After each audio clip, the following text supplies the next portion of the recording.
Hello friends, MP परीक्षा के YouTube channel में आपका स्वागत है।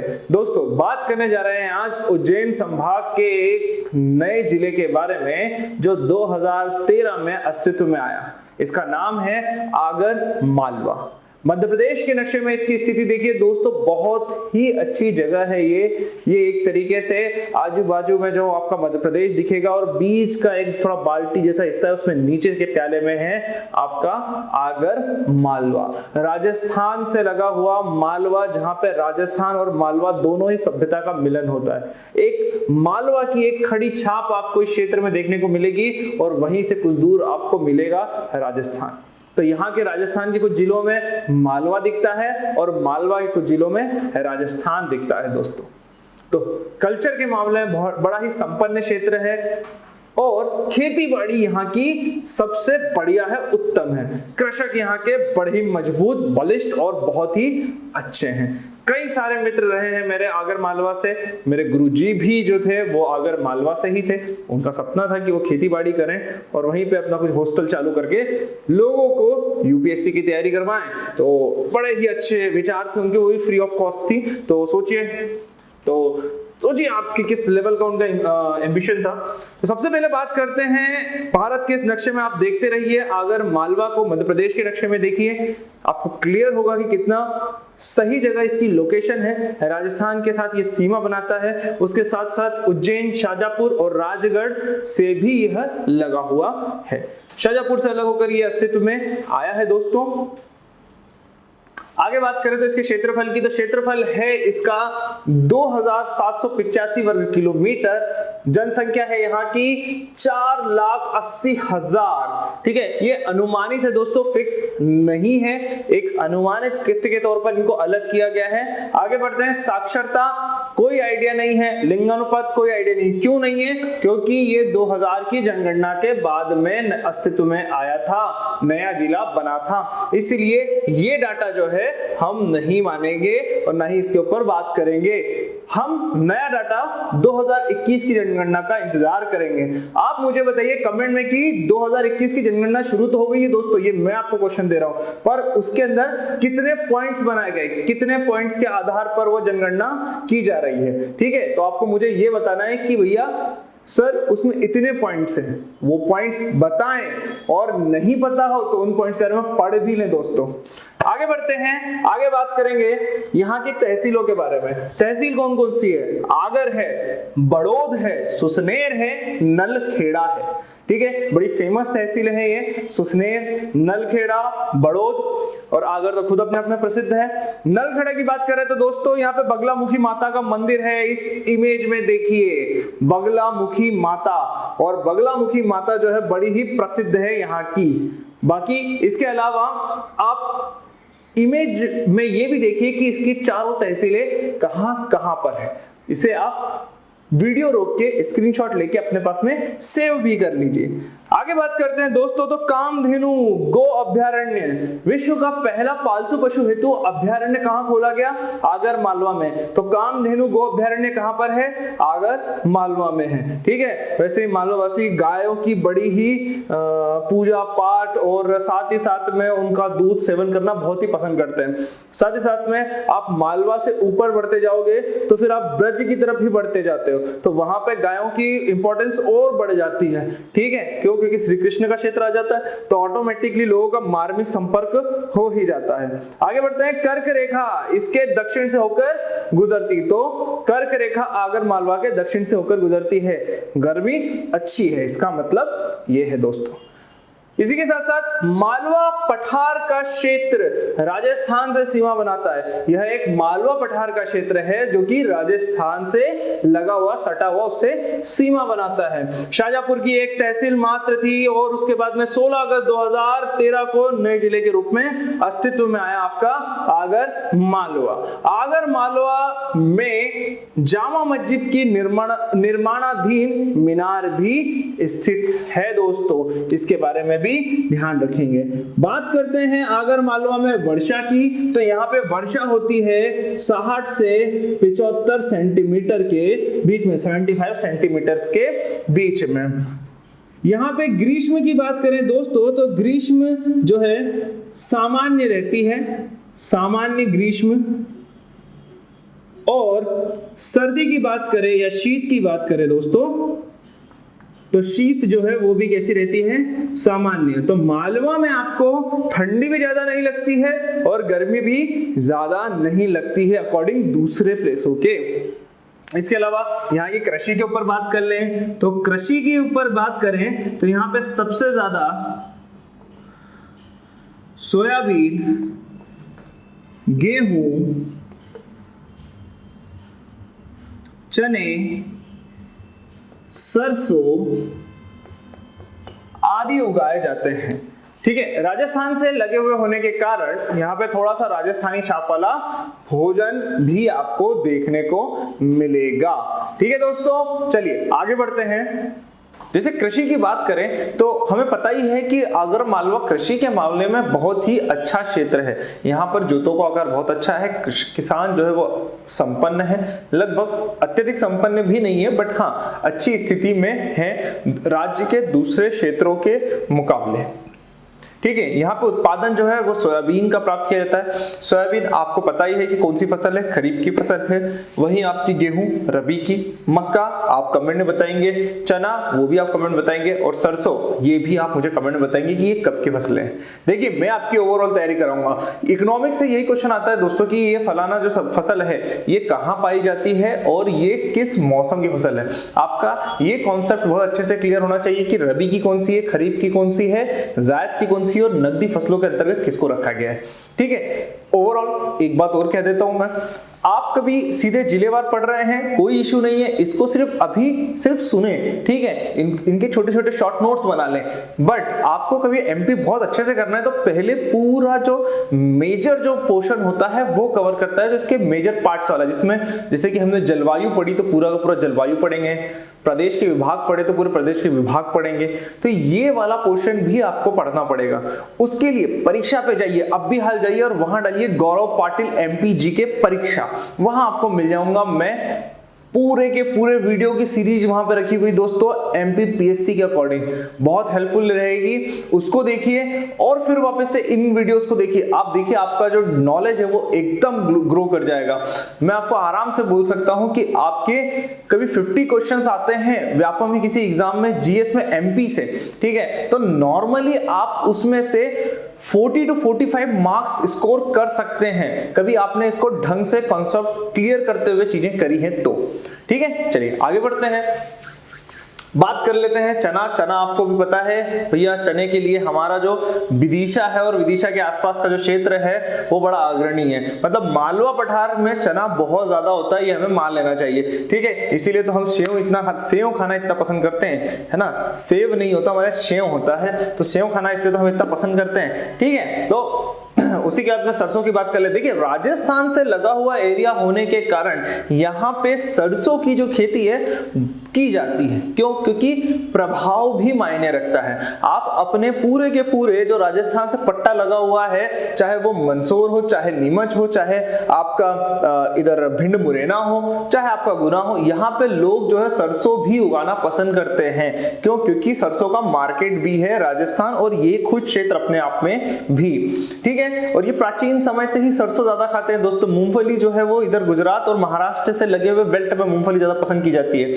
और हाल फिलहाल की बात करें तो कुछ विगत वर्षों से 50 सालों से 50 साल भी मैंने शायद से ज्यादा बोले, 30-40 सालों के अंदर ही आपकी सोयाबीन भारत में आई है और उसने धमाका मचा दिया है। सोयाबीन अब बड़े लेवल पे हम लोग उत्पादित करते हैं और सबसे ज्यादा सोयाबीन ही खाना पसंद करते हैं, क्योंकि वो सस्ती भी आती है और उसके ऑयल के अलावा उसके दूसरे ज्यादा उपयोग नहीं है। ठीक है, आगे बढ़ते हैं। मिट्टी की बात करें दोस्तों तो मालवा का पठार का क्षेत्र होने के कारण हमें पता है कि इसकी मिट्टी कैसी होगी।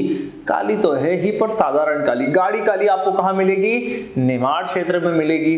ठीक है, मालवा में आपको साधारण काली मिलती है। और छिछली काली कहां मिलेगी आपको? हल्की काली कहां मिलेगी या छिछली काली, ये आप मेरे को कमेंट में बताएंगे। ठीक है, अब ये तो बात हो गई मिट्टी की, मिट्टी आपको ओवरऑल सब में मिल गई। ठीक है, कौन सी साधारण काली मिल गई मालवा में, बट इसके आगर वाले क्षेत्र में आपको लाल मिट्टी भी देखने को मिलती है। थोड़ी बहुत लाल मिट्टी भी देखने को मिलती है, पर आगर जो सिटी है उसके आसपास के एरिया में।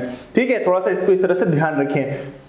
आगे बात करते हैं दोस्तों, हाँ कुछ जगह पर लाल मृदाई पाई जाती है। आगे नदी, यहाँ की प्रमुख नदी है दोस्तों काली सिंध। काली सिंध का उद्गम कहां से होता है, कमेंट में बताओ, ठीक है। ये तो आपको पता होना चाहिए, बहुत फेवरेट क्वेश्चन है व्यापम का, ठीक है। तो ये आपको बताना है, वीडियो आप देख रहे हो तो मेरे को आपके रिप्लाईज भी चाहिए दोस्तों, ये ध्यान रखिएगा, ठीक है। वीडियो पॉज करें, कोई इशू नहीं है, चलते वीडियो में कमेंट करें, कोई इशू नहीं है। आपके कमेंट में देखता हूं, आपकी क्वेरीज भी मैं पढ़ता हूं और उनको रिप्लाई भी करता हूं। मैं अपना डबल टाइम आपको देने को तैयार हूं, आपका बस एक कमेंट मांग रहा हूं उसके एवज में, ठीक है। तो ये जरूर आपको मेरे को बताना है। आगे बढ़ते हैं, लखनदूर और काली सिंध का संगम पर प्राचीन पर्यटन स्थल है। अब देखिए लखनदूर जो है इसलिए लिखा मैंने कि व्यापम थोड़े से ऐसे क्वेश्चंस पूछता है थोड़ा अटपटे से, तो आगर मालवा में लखनदूर और काली सिंध नदी का संगम है, ये हमें ध्यान रखना है। ये मुगल काल से ही पर्यटन स्थल के रूप में जाना जाता है, प्रसिद्धि प्राप्त क्षेत्र है, आप देखेंगे आपको भी अच्छा लगेगा, ठीक है। इसके बाद में बात करें तो कुछ बांध है काली सिंध पर, पहला है परसूखेड़ा, फिर तिल्लार, फिर पिपलिया कुमार बांध। तो ये 3 बांध जो है काली सिंध में आगर मालवा पे छोटे छोटे से बांध हैं, इनको भी हम लोग ध्यान रखें। आगे बढ़ते हैं, बात करते हैं धार्मिक रूप की, स्वरूप की बात करते हैं। तो नालखेड़ा प्रसिद्ध बगुलामुखी माता मंदिर है। अब दोस्तों ये जो मंदिर है वो बहुत प्राचीन मंदिर है, ठीक है। सबसे प्राचीन मंदिरों की श्रेणी में रखा गया है बगुलामुखी माता का मंदिर। ये एक शक्ति पीठ भी है, ठीक है, शक्ति पीठ आपको ध्यान में रखना पड़ेगा ये। फिर आगे बढ़ते हैं, बैजनाथ महादेव मंदिर 1879। अब 1879 ये इसलिए लिखा है दोस्तों कि 1879 में एक अंग्रेज जो लेफ्टिनेंट थे, लेफ्टिनेंट कर्नल थे, तो वो अफगान वॉर पे थे और अफगान वॉर में ऐसा लगा उनको कि किसी शिव भगवान जैसे व्यक्ति ने मुझे बचा लिया, कोई चमत्कारी रूप से मैं बच गया, नहीं तो मर रहा था, ठीक है। तो उन्होंने उस पूरा क्रेडिट किसको दे दिया, शंकर भगवान को दे दिया। यस, हो सकता है कुछ ऐसी घटना हुई हो, उन्हें लगा हो कि नहीं यार भगवान है, आज मेरा दिन था, शायद से शंकर भगवान की कृपा थी तो मैं बच गया। तो ये चीज जो है उनको लगी, किसको, जो लेफ्टिनेंट थे किसके, ब्रिटिश आर्मी के, ठीक है। फिर उनकी जो वाइफ थी वो, उन्होंने क्या किया, उन्होंने फिर महादेव के लिए बैजनाथ महादेव मंदिर का निर्माण किया। फिर उन्होंने उनको धन्यवाद किया, धन्यवाद दिया, किस तरह से, उनका मंदिर का निर्माण करके, ठीक है। तो ये ध्यान रखिए, घटना कब की थी, 1879 की थी, बट ये ध्यान रखिए कि ब्रिटिश महिला द्वारा निर्माण किया गया बैजनाथ महादेव मंदिर, प्रसिद्ध मंदिर है।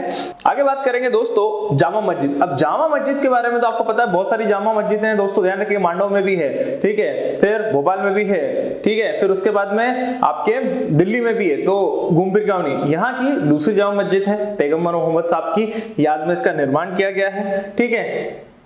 और मस्जिद है तो मस्जिद की तरह है, बस इसका जो मीनार है वो बहुत पुरानी मस्जिद है ये, और इसकी जो एक जो विशेष मीनार है वो काफी समय से निर्माणाधीन ही है, ठीक है। तो उस बारे में कभी कभी पूछ लेता है कि जामा मस्जिद इनमें से किस जगह नहीं है या कहाँ है इनमें से, तो ये इस तरीके से आप ध्यान रखें। प्रसिद्ध गुफा बारदा, यहाँ पे तुळजा भवानी या तुलजा भवानी, अब मराठी वर्ड है तुळजा भवानी, ठीक है, उसको हिंदी में तुलजा कर देते हैं, तो तुलजा भी ध्यान रखें, लिख लीजिए भले से, ठीक है। कहाँ पे, बारदा गुफा में आपको मिलेगा तुलजा भवानी माता का मंदिर। अब देखिए दोस्तों, हमें पता है कि मराठा जो है इस क्षेत्र तक गए हैं, ठीक है, भोपाल के आसपास, छतरपुर, ऊपर आपका नीमच वगैरह तक, सब जगह तक मराठा गए। अब मराठाओं में जो आपके शिवाजी के जो वंशज थे, जो शिवाजी थे, उनकी जो कुल देवी थी वो कौन सी थी, वो तुळजा भवानी थी, तुळजा भवानी थी, सोलापुर के पास में पड़ता है ये, ठीक है। और उन्हीं को मान में, इसलिए अब इतना बार बार यहाँ पे अब इंसान अपना राजपाट संभाल रहा है, या यहाँ का वो मनसबदार बन गया है, या यहाँ का जो है उसको यहाँ पर उसको कामकाज दे दिया है कि भैया यहाँ के जो बही खाते वगैरह संभालो, यहाँ से टैक्स वसूलो और फिर टैक्स आगे भेजो, महाराष्ट्र भेजो, तो उसके लिए रख दिया है। तो उस व्यक्ति ने बार बार तो कुल देवी तक जा नहीं सकता, तो उनके नाम से यहाँ पर उसने स्थापना कर दी। तो कहाँ आ गई फिर आपकी तुळजा भवानी, यहाँ पे भी एक मंदिर है।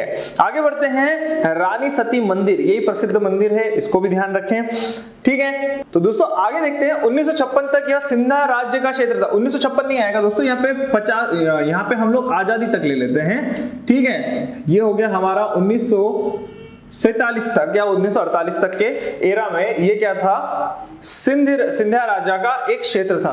आजादी के पश्चात इसे मध्य प्रांत में शामिल कर लिया गया। तो मध्य प्रांत में कब हो गया, आजाद होने के बाद में। हमें पता है कि पार्ट ऑफ स्टेट्स बनाए गए थे तो उसमें इसे रख दिया गया।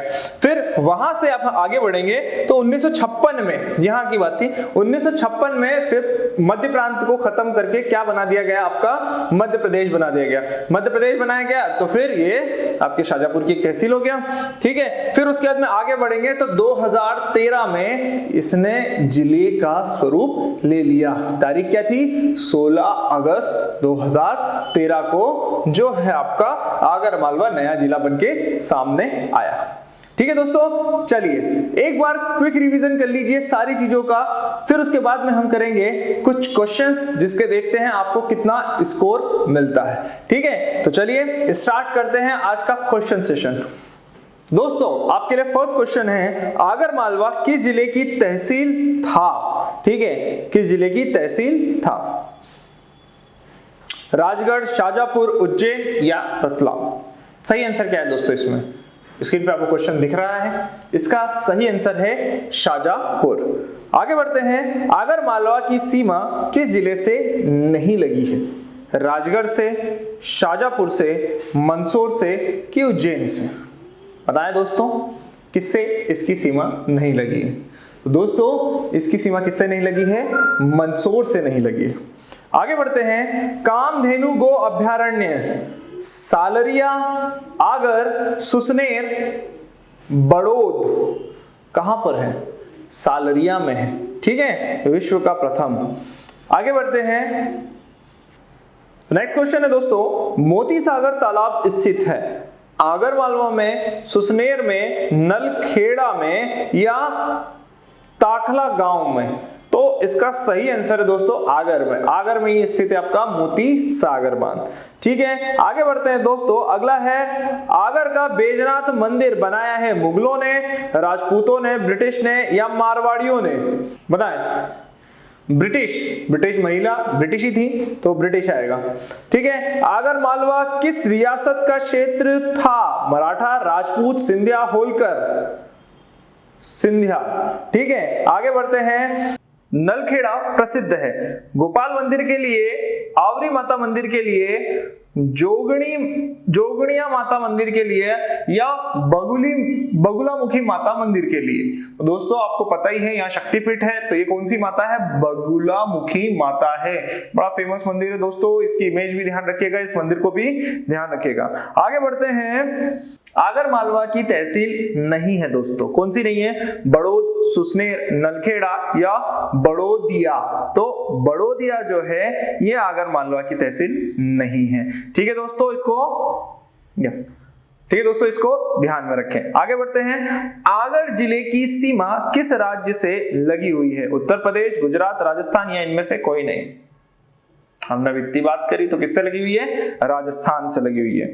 ठीक है, आगर जिले की स्थापना कब हुई, 16 अगस्त 2013, 7 मई 2013, 10 मई 2013, 13 जुलाई 2013। तो कब हुई दोस्तों इसकी स्थापना, इसकी स्थापना हुई 16 अगस्त 2013 को। तो दोस्तों ये रहा आपका क्वेश्चन सेगमेंट खत्म। मैंने आपसे बहुत सारे क्वेश्चन पूछे, लगभग 10 क्वेश्चन आपसे पूछे हैं, तो मुझे बताइए कि 10 आउट ऑफ आपको कितने मार्क्स आए हैं। ठीक है, ये आप मुझे बताएंगे तो मुझे ये पता चलेगा कि यस आपकी क्या स्कोर है, या आपको मेरी बातें समझ में आ रही है कि नहीं, मैं जो आपको चीज पहुंचा रहा हूं वो आप तक सही पहुंच रही है कि नहीं। बस लास्ट तक वीडियो देखने के लिए बहुत बहुत धन्यवाद। आप प्लीज जाते जाते इस वीडियो को लाइक भी करिए, कमेंट भी करिए, जो क्वेश्चंस आपने करे, जो जितने भी अटेंड करें, कम करें ज्यादा करें, उनका भी आंसर करें, और चैनल को सब्सक्राइब करते हुए बेल आइकॉन भी दबाएं। अपने दोस्तों के साथ में वीडियो शेयर करें दोस्तों, क्योंकि नॉलेज बांटने से बढ़ता है। ठीक है, तो खुद भी देखें, अपने दोस्तों तक भी फैलाएं,